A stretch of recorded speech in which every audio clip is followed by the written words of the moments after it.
Thanks. Well, I'm going to take off from where Jerry went. My book is about the law, and I'm a congressional journalist. I've been covering immigration, or rather immigration reform, which is the changing of laws in Congress for the last 10 years for a Hispanic magazine, the Hispanic Outlook. And so I became very interested in how immigration laws evolved. And I became interested in why is immigration in the Judiciary Committee when immigration's really about work. I mean, immigrants say they come here to work. The nation state has an interest in immigration to bring in skilled workers and to provide prosperity for our nation.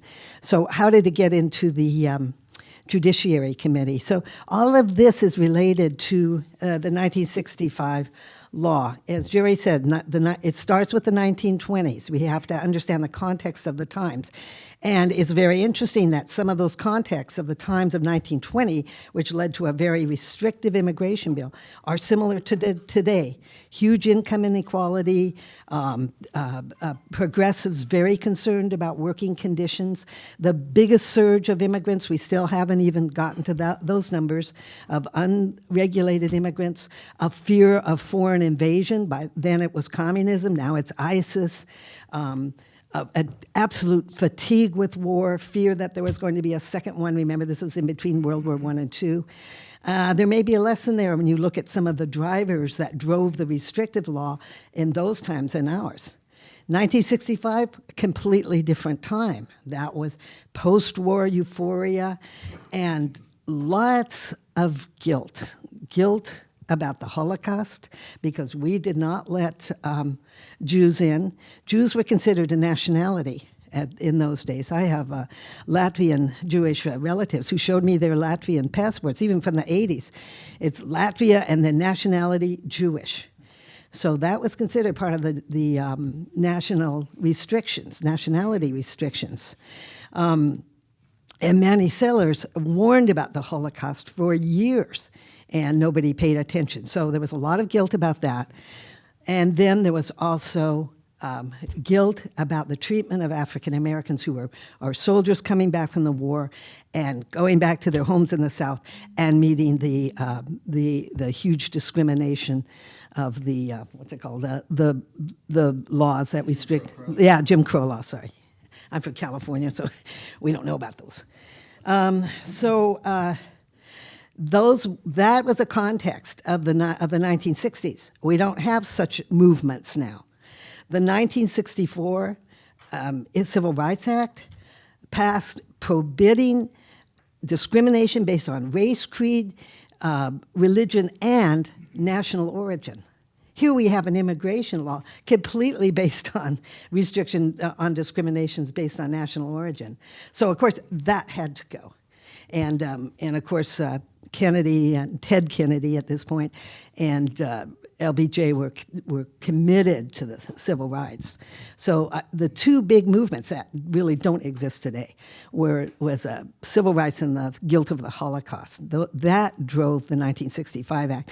And by the way, I must say they're very successful. Right now we have a Supreme Court where there's only Catholics and Jews. So let's acknowledge the success of that.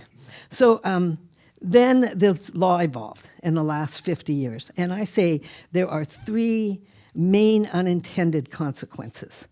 So the first is as Jerry was saying, a huge surge of legal immigrants. Now, the nationality, the 1965 law did an incredible thing, and it made it, of course, illegal to discriminate against nationality. So all nationalities were to be treated equally.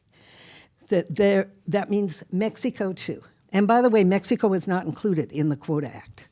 There was no quota for Mexicans. They were kind of considered a part of the Southwest, really. They could come and go. And they weren't really considered immigrants into the mainland. Now with the nationality, with the 1965 Act, now every country is treated equally. There's no discrimination to apply for a green card based on your nationality. But no nationality can have more than 7% of all the green cards that are given out in 1 year. That 7% rule still exists. I'm not even sure how many congressmen know about it. But no more than 7%. We can't say we're doing away with preference. And remember, discrimination has two faces. One is discriminated against, the other is preference for. So you can either discriminate against or have preference for any nationality, including Mexico now. So some nationalities that had a big advantage in the National Quota Acts now are all treated equally. That's what civil rights is about. That's the only way to be fair. So, of course, many countries have nationals who apply, much more than their numbers. So they are put in on a waiting list.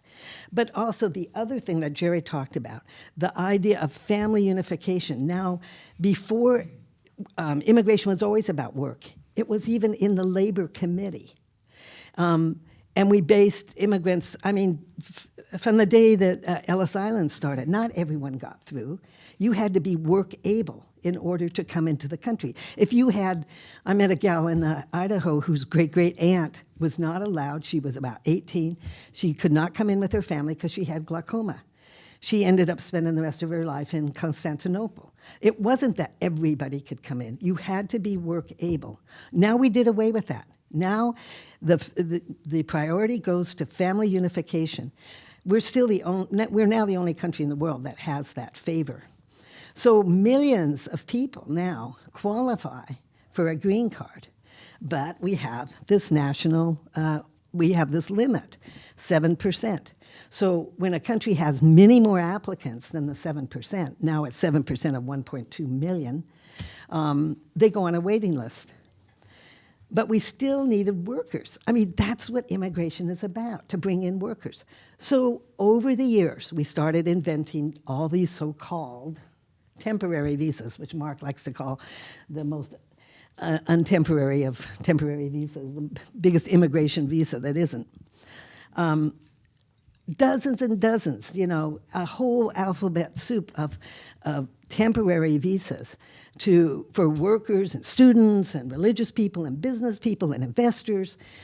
We give out over 2 million temporary visas a year. We give out over 1 million green cards a year.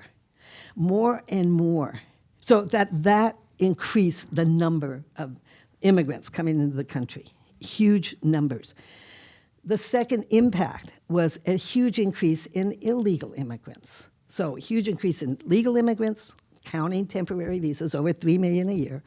Huge increase of illegal immigrants, people who came in more and more. They're from people who come in on the temporary visas and overstay them because we didn't have a way to enforce them. We really, the INS, which is, think of the words, Immigration and Naturalization Services, their main job was to help immigrants naturalize. They didn't want to do enforcement. And we never had an agency to do enforcement, internal enforcement, not border, until after 9/11, when we did away with the INS, invented the Department of Homeland Security, had split INS into two bureaus, Citizenship and Immigration Services, there's your S, and a whole new bureau we'd never had before, Immigration and Customs Enforcement, E, enforcement. Suddenly, we have this huge surge of illegal immigrants, and now we have a problem of internal enforcement. This was never foreseen with the 1965 Act. I can go on, but the third very important unintended consequence, which I'm really stepping into politically incorrect land here, is that because of the 1965 Act being adopted in the fervor of civil rights, and remember, the only civil right it really meant was you can't be discriminated on the basis of your national origin. But somehow, over the years, immigration has taken on the tenor of a civil right. I saw Ted Kennedy several times on the floor of the Senate, pounding the desk in his incredibly lively way of speaking, saying, immigration is the next civil right in this country. Well, with all due respects He was wrong, just as JFK was wrong about the demographic impact. Ted Kennedy's wrong about it being a civil right. It isn't. There is a paradox about immigration, and that is that you have, and it's written in the UN Charter, you have a human right to leave your country. No country has the right to keep any human being from leaving a country. But you do not have a human right, and you do not have a civil right just to walk in, come in, stay, work, and become a citizen of any country just because you want to. That is not a civil or human right. That is a core duty and responsibility of a country to decide who can come in, who can stay, who can work, who can become a citizen. And of course, the other side of that is who can't. We have to make a choice. It's a terrible, difficult choice.